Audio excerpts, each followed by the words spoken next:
Hi YouTube, welcome back to my channel. So I am a 17-year-old mum to a 5-month-old boy called Theo. Anyway, so today's video is a story time, kind of more in-depth because I've already filmed one of these. It's going to be quite a more in-depth version to the one I did before.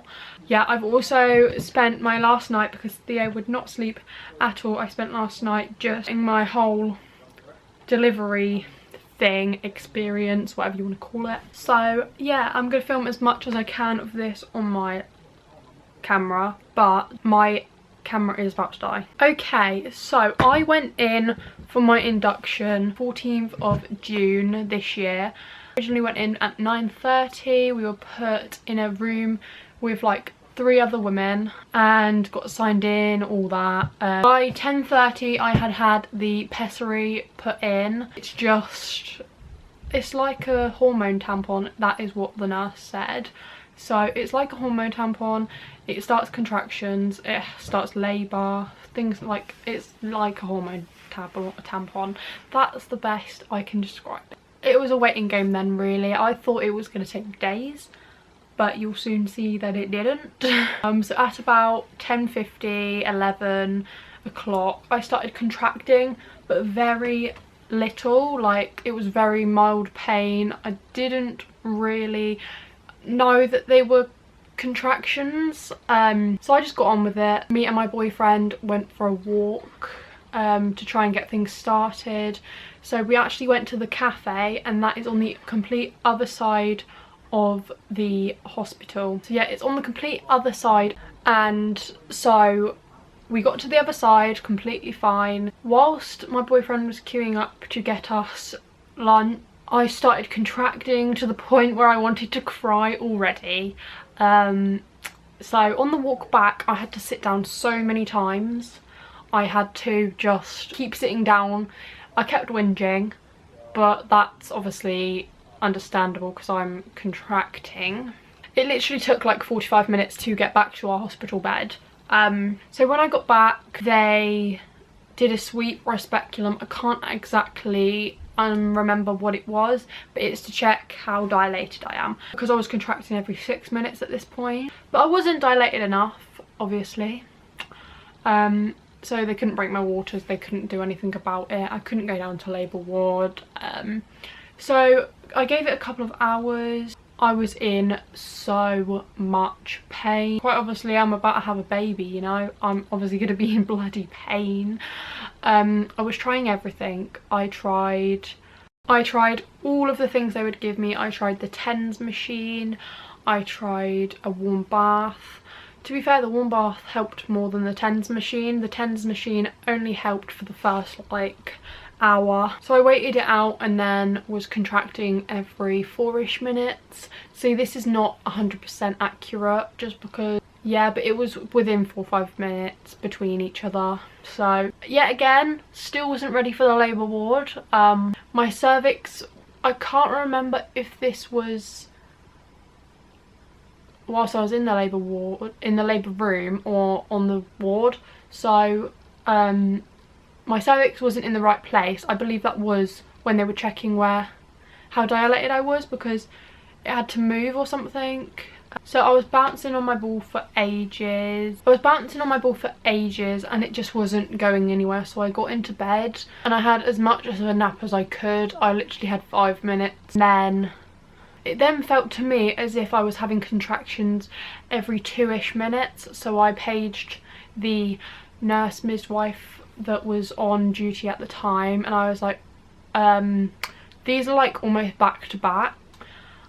Can you please check me again? And bear in mind, they were the worst thing in my experience. The checks of the speculum or the sweep or whatever you want to call it. And just as my boyfriend was about to go, they said, okay, you're ready, you can go down to labour ward. When I tell you, everything felt so bloody real. My life changed as soon as that woman said that. I was like, oh my god, this is actually happening. As if I hadn't just grown a baby for 9 months. I was like, oh my god, what? I'm about to have a bloody baby. So yeah, We got to the room and everything started feeling so real. Like I said, I saw the thing that they placed Theo in after he was born, and I was like, oh my god, my baby's going to be in there. So we put my birth playlist on and I met my trainee midwife, which was the loveliest woman I could have hoped for. She's so young, but she was so good at it. So I was still not dilated enough to push, but they had broken my waters, I believe. This is either before or after, I can't remember what order, but they broke my waters. Felt like I pissed myself. I didn't like that whole experience of popping my waters. That was like traumatic. So they midwives and that swapped for the night, so I had to get to know new bloody people. So I got to know them. They were even lovelier, actually. I still had my trainee midwife though. She stuck with me for ages. After 14 hours I was finally gave in and I had the epidural. I'm sorry, but I lasted 14 hours. I could not last bloody a day or so, or whatever you want to call it. I could not last any longer. With my second baby in the future, I feel like I could possibly do it. I just went in with the mindset that I was not be able to do it, and I gave in, and I was stupid to give in because I regret it now. So I was so petrified of the epidural. My boyfriend had to hold me still. My boyfriend had to hold my hand. It was the last thing on earth that I wanted, but I still got it. But guess what? After a couple hours, it wore off. Yeah, the epidural wore off and I had to have it again. Petrified again. But this time they came back stronger.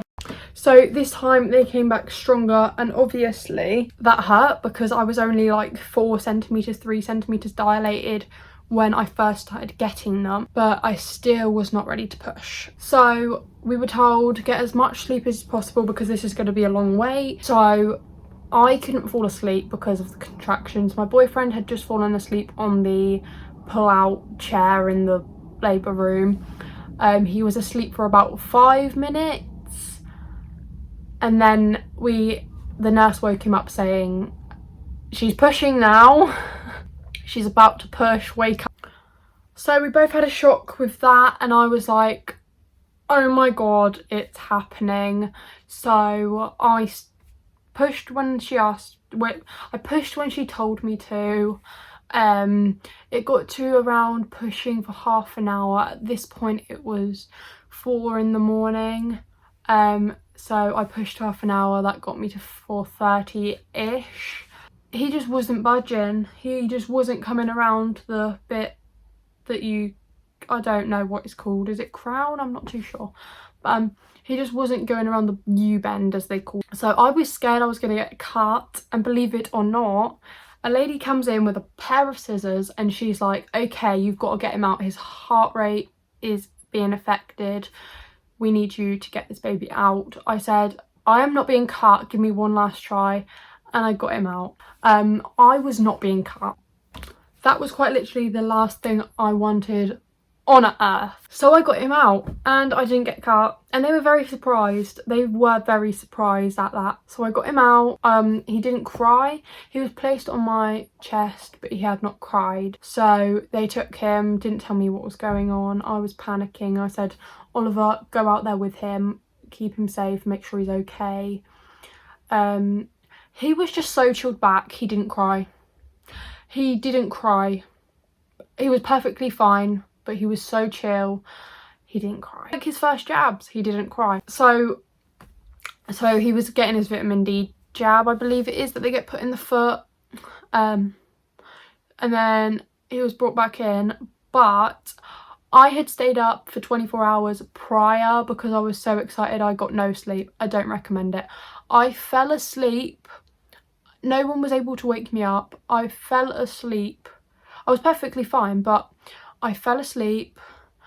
So Oliver had to give him his first bottle, his first nappy, first skin to skin, other than when he was placed on me, obviously. But I felt so much guilt for months about that.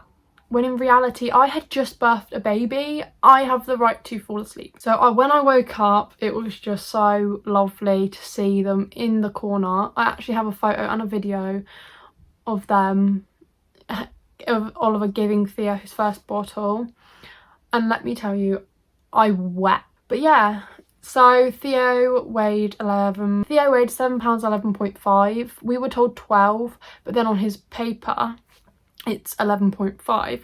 So he was born at 4:45 in the morning on the 15th of June.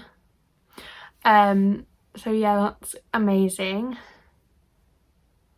And yeah, that is my labour story time at 16 years old. Honestly, I vlogged it, so I will leave the link in the description because I vlogged the whole day. Not in very good depth, but I still vlogged it and I still got that.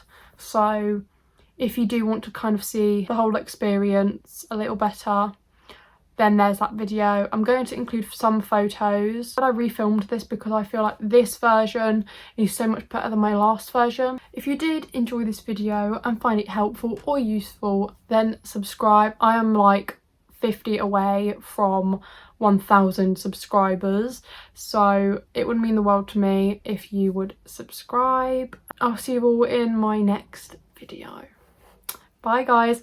I am doing Vlogmas. I am doing Vlogmas.